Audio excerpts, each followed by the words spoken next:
Chapter 28 of The Sinking of the Titanic and Great Sea Disaster. This reading by Allison Hester of Athens, Georgia. The Sinking of the Titanic and Great Sea Disasters, edited by Logan Marshall. Chapter 28. Time for Reflection and Reforms. Speed and luxury overemphasized. Space needed for lifeboats devoted to swimming pools and squash courts. Mania for speed records compels use of dangerous routes and prevents proper caution in foggy weather. Life more valuable than luxury. Safety more important than speed. An aroused public opinion necessary. International conference recommended. Adequate life-saving equipment should be compulsory. Speed regulations in bad weather. Cooperation in arranging schedules to keep the vessels within reach of each other. Legal regulations. It is a long time since any modern vessel of importance has gone down under nature's attack, and in general the floating city of steel laughs at the wind and waves. She is not, however, proof against disaster. The danger lies in her own power, in the tens of thousands of horsepower with which she may be driven into another ship or into an iceberg standing cold and unyielding as a wall of granite. In view of this fact, it is of the utmost importance that the present-day vessels should be thoroughly provided with the most efficient life-saving devices. These would seem more important than fireplaces, squash courts, and many other luxuries with which the Titanic was provided. The comparatively few survivors of the ill-fated Titanic were saved by the lifeboats. The hundreds of others who went down with the vessel perished because there were no lifeboats to carry them until rescue came. Survivors urge reform. The survivors urged the need of reform. In a resolution drawn up after the disaster, they said, "We feel it our duty to call the attention of the public to what we consider the inadequate supply of life-saving appliances provided for the modern passenger steamships, and recommend that immediate steps be taken to compel passenger steamers to carry sufficient boats to accommodate the maximum number of people carried on board. The following facts were observed and should be considered in this connection: the insufficiency of lifeboats, rafts, etc. Lack of trained seamen to man some. Stokers, stewards, etc. are not efficient boat handlers. Not enough officers to carry out emergency orders on the bridge and superintend the launching and control of lifeboats. The absence of searchlights. The Board of Trade allows for entirely too many people in each boat to permit the same to be properly handled. On the Titanic, the boat deck was about 75 feet from the water, and consequently the passengers were required to embark before lowering the boats, thus endangering the operation and preventing the taking on of the maximum number the boats would hold. Boats at all times should be properly equipped with provisions, water, lamps, compasses, lights, etc. Life-saving boat drills should be more frequent and thoroughly carried out, and officers should be armed at both drills. There should be greater reduction of speed in fog and ice, as damage if collision actually occurs is liable to be less. International conference recommended. In conclusion, we suggest that an international conference be called to recommend the passage of identical laws providing for the safety of all at sea, and we urge the United States government to take the initiative as soon as possible. That ocean liners take chances with their passengers, though known to the well-informed, is newly revealed and comes with a shock of surprise and dismay to most people. If boats are unsinkable, as well as fireproof, there is no need of any lifeboats at all. But no such steamship has ever been constructed. That it is realized that lifeboats may be necessary on the best and newest steamships is proved by the fact that they carry them even beyond the law's requirements. But if lifeboats for 1/3 of those on the ship are necessary, lifeboats for all on board are equally necessary. The law of the United States requires this, but the law and trade regulations of England do not, and these controlled the Titanic and caused the death of over 1,600 people. True, a steamship is rarely crowded to her capacity, and ordinarily accommodations in lifeboats for a full list would not be needed. But that is no argument against maximum safety facilities, For when disaster comes, it comes unexpectedly, and it might come when every berth was occupied. So there must be lifeboats for use in every possible emergency. Places must be found for them and methods for handling them promptly. Suppose a vessel to be thus equipped, would safety be ensured? In calm weather, such as the Titanic had, yes, for all that would be needed would be to keep the small boats afloat until help came. The Titanic could have saved everyone aboard. In heavy weather, no.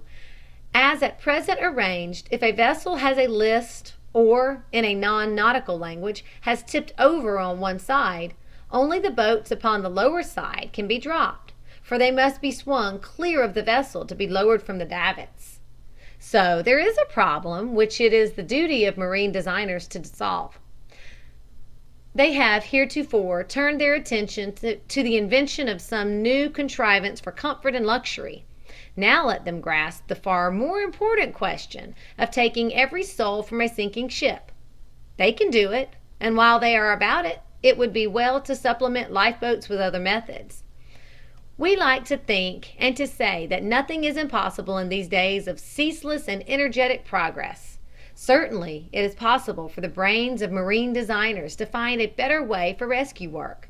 Lewis Nixon, shipbuilder and designer for years, is sure that we can revolutionize safety appliances. He has had a plan for a long time for the construction of a considerable section of deck that could be detached and floated off like an immense raft.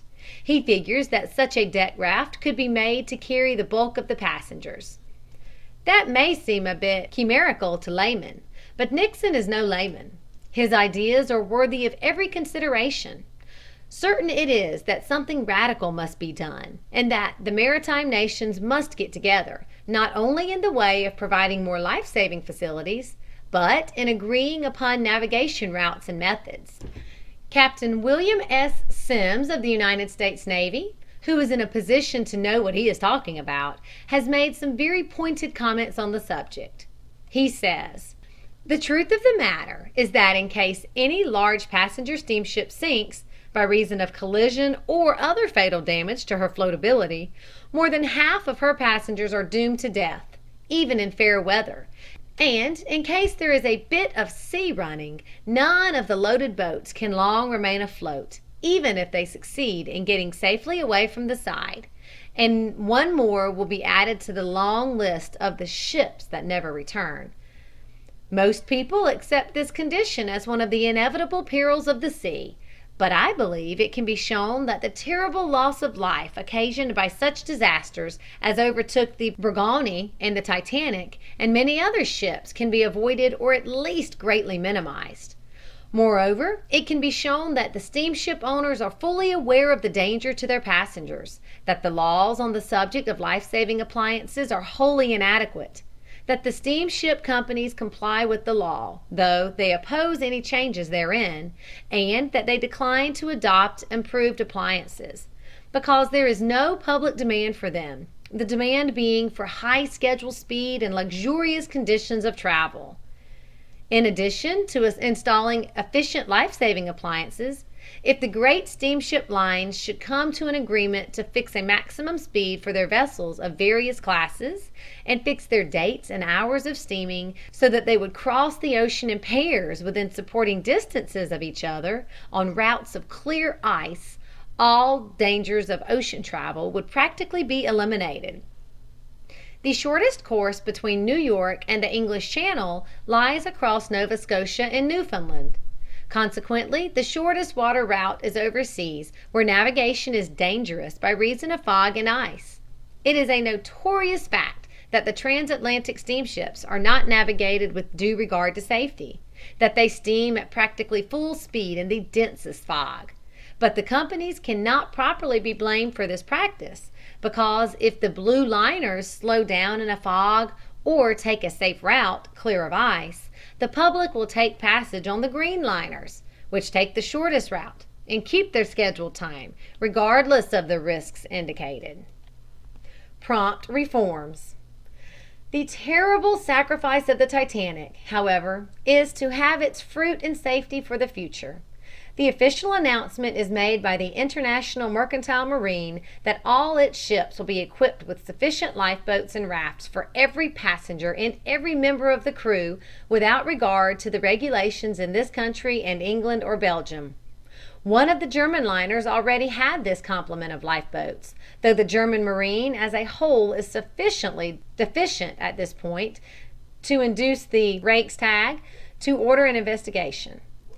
Prompt, immediate, and gratifying reform marks this action of the International Mercantile Marine.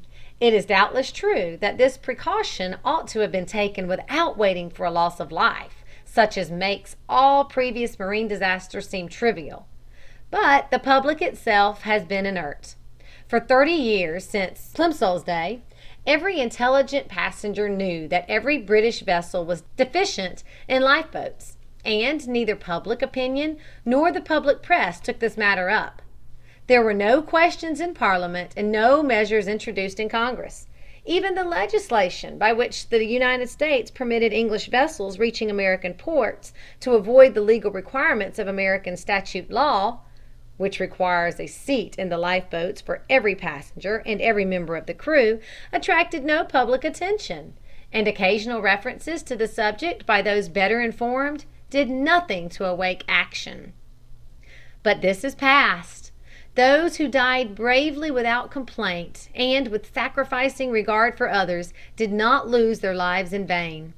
The safety of all travelers for all times to come under every civilized flag is to be greater through their sacrifice. Under modern conditions, life can be made as safe at sea as on the land. It is heartrending to stop and think that 32 more lifeboats, costing only about $16,000, which could have been stowed away without being noticed on the broad decks of the Titanic, would have saved every man, woman, and child on the steamer. There has never been so great a disaster in the history of civilization due to the neglect of so small an expenditure. It would be idle to think that this was due simply to parsimony. It was really due to the false and vicious notion that life at sea must be made showy, sumptuous, and magnificent. The absence of lifeboats was not due to their cost, but to the demand for a great promenade deck with ample space to look out on the sea, with which a continuous row of lifeboats would have interfered, and to the general tendency to lavish money on the luxuries of a voyage instead of first ensuring its safety. End of chapter 28.